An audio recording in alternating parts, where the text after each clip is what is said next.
Kannada matrimony ಆಷಾಢ offer. ಈಗ membership ತಗೊಳ್ಳಿ, ಆಷಾಢದಲ್ಲಿ free ಆಗಿ ಯೂಸ್ ಮಾಡಿ. ಈಗ ತೊಟ್ಲ ತೆಗೆದು ಆಳಿಸ್ತಾ ಇದ್ದಾರೆ.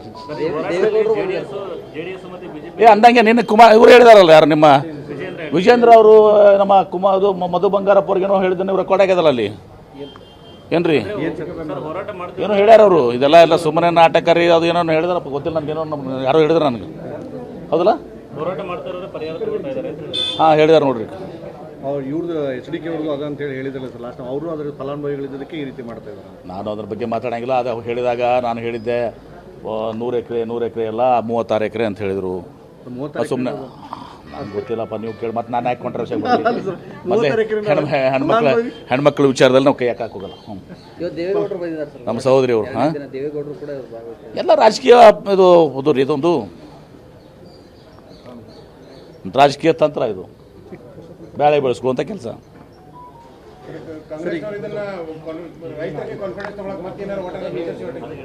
ನಮ್ಮ ಮುಖ್ಯಮಂತ್ರಿಗಳು ಆ ಭಾಗನವರಿದ್ದಾರೆ, ಮುಖ್ಯಮಂತ್ರಿಗಳಿಗೆಲ್ಲ ಗೊತ್ತಿದೆ. ಮುಖ್ಯಮಂತ್ರಿಗಳು ಹೇಳಿದಾರೆ ಯಾರಿಗೂ ಒತ್ತಾಯಪೂರ್ವಕವಾಗಿ ಜಮೀನು ತಗೊಳ್ಳೋದಿಲ್ಲ ಅಂತ ಹೇಳಿದ್ದಾರೆ. ಮತ್ತಿನ ಏನು ಬೇಕು? ಸ್ವಯಂ ಇಚ್ಛೆಯನ್ನು ಕೊಡಬೇಡ ಅಂತೀರಾ? ಸ್ವಯಂ ಇಚ್ಛೆಯಿಂದ ಯಾರು ಕೊಡ್ತಾರೆ? ಅವ್ರು ತಗೋತಾರೆ. ಹೈ ಲೆವೆಲ್ ಕಂಪ್ಲೀಟ್ ಮಾಡಿದ್ದಾರೆ ಹೇಳಿ. ಈಗ ತೊಟ್ಲ ತೆಗೆದು ಆಳಿಸ್ತಾ ಇದ್ದಾರೆ. ಅಂದಂಗೆ ನಿನ್ನ ಇವರು ಹೇಳಿದಾರಲ್ಲ, ಯಾರು ನಿಮ್ಮ ವಿಜೇಂದ್ರ ಅವರು ನಮ್ಮ ಅದು ಮಧು ಬಂಗಾರಪ್ಪ ಅವ್ರಿಗೇನೋ ಹೇಳಿದ್ರೆ ಇವ್ರು ರೆಕಾರ್ಡ್ ಆಗ್ಯದಲ್ಲ ಅಲ್ಲಿ, ಏನ್ರಿ ಏನೋ ಹೇಳ್ಯಾರ ಅವರು. ಇದೆಲ್ಲ ಸುಮ್ಮನೆ ನಾಟಕ ರೀ, ಅದು ಏನೋ ಹೇಳಿದಾರಪ್ಪ, ಗೊತ್ತಿಲ್ಲ ನನಗೇನೋ, ಯಾರೋ ಹೇಳಿದ್ರು ನನಗೆ, ಹೌದಲ್ಲ? ಹಾಂ ಹೇಳಿದಾರೆ ನೋಡ್ರಿ.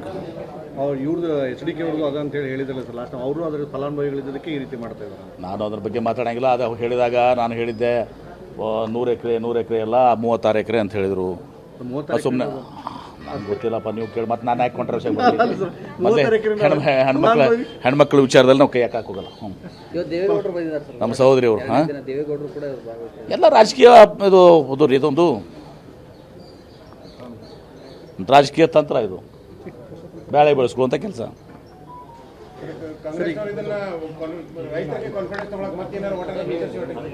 ನಮ್ಮ ಮುಖ್ಯಮಂತ್ರಿಗಳು ಆ ಭಾಗನವರಿದ್ದಾರೆ, ಮುಖ್ಯಮಂತ್ರಿಗಳಿಗೆಲ್ಲ ಗೊತ್ತಿದೆ. ಮುಖ್ಯಮಂತ್ರಿಗಳು ಹೇಳಿದಾರೆ ಯಾರಿಗೂ ಒತ್ತಾಯಪೂರ್ವಕವಾಗಿ ಜಮೀನು ತಗೊಳ್ಳೋದಿಲ್ಲ ಅಂತ ಹೇಳಿದ್ದಾರೆ. ಮತ್ತಿನ ಏನು ಬೇಕು?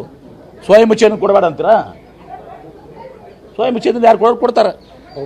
ಅವ್ರು ತಗೋತಾರೆ. ಹೈ ಲೆವೆಲ್ ಕಂಪ್ಲೀಟ್ ಮಾಡಿದ್ದಾರೆ ಹೇಳಿ.